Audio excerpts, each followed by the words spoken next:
समुद्र है। सोने के परकोटे चारदीवारी का परम प्रकाश हो रहा। विचित्र मणियों से जड़ा हुआ सोने का परकोटा है। उसके अंदर बहुत से सुंदर सुंदर घर हैं। चौराहे, बाजार, सुंदर मार्ग और गलियां हैं। सुंदर नगर बहुत प्रकार से सजा हुआ है।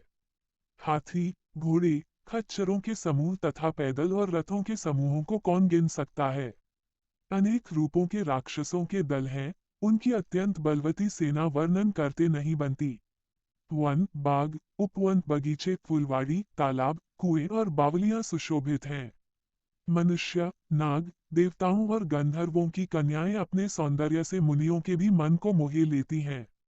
कहीं पर्वत के समान विशाल शरीर वाले बड़े ही बलवान मलपहलवान गरज रहे हैं।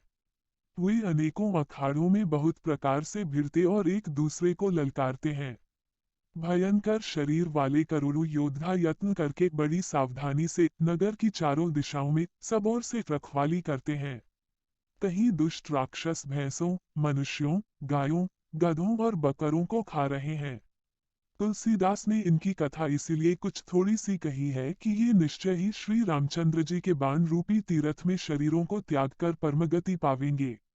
नगर के बहुसंख्यक रखवालों को देखकर हनुमान जी ने मन में विचार किया कि अत्यंत छोटा रूप धरूं और रात के समय नगर में प्रवेश करूं।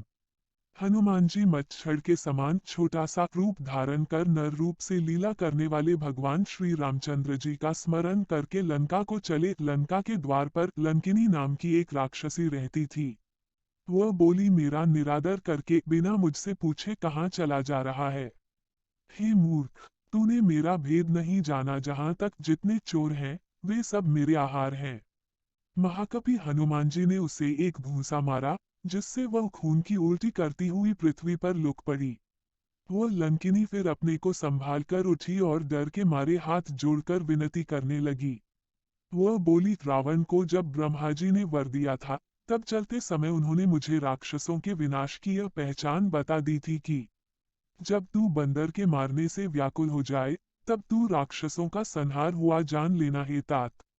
मेरे बड़े पुण्य हैं, जो मैं श्री रामचंद्र जी के दूत आपको नेत्रों से देख पाई।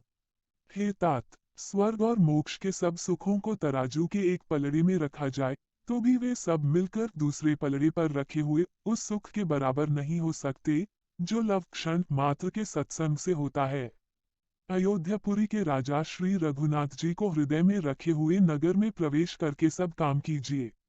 उसके लिए विष अमृत हो जाता है, शत्रु मित्रता करने लगते हैं, समुद्र गाय के खुर के बराबर हो जाता है, अग्नि में शीतलता आ जाती है।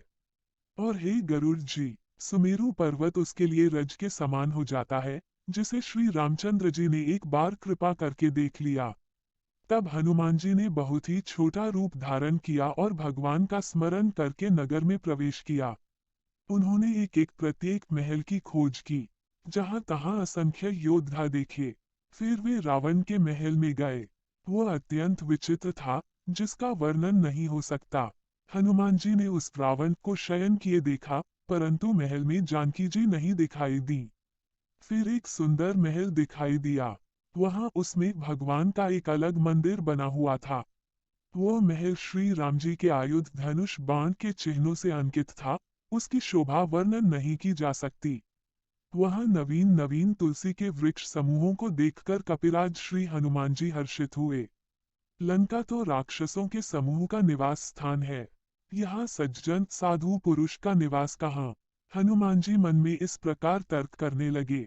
उसी समय विभीषण जी जागे। उन्होंने विभीषण ने राम नाम का स्मरण उच्चारण किया। हनुमान जी ने उन्हें सज्जन जाना और हृदय में हर्षित हुए। हनुमान जी ने विचार किया कि इनसे हट करके अपनी ओर से ही परिचय करूंगा, क्योंकि साधु से कार्य की हानि नहीं होती, प्रत्युत लाभ ही होता है। ब्राह्मण का रूप धरकर हनुमान जी ने उन्हें वचन सुनाए पुकारा। सुनते ही विभीषण जी उठकर वहां आए। प्रणाम करके कुशल पूछी और कहा कि हे ब्राह्मण देव, अपनी कथा समझाकर कहिए, क्या आप हरिभक्तों में से कोई हैं? क्योंकि आपको देखकर मेरे हृदय में अत्यंत प्रेम उमड़ रहा है। अथवा क्या आप दीनों से प्रेम करने वाले स्वयं श्री राम जी ही हैं, जो मुझे बड़भागी बनाने घर बैठे दर्शन देकर कृतार्थ करने आए हैं?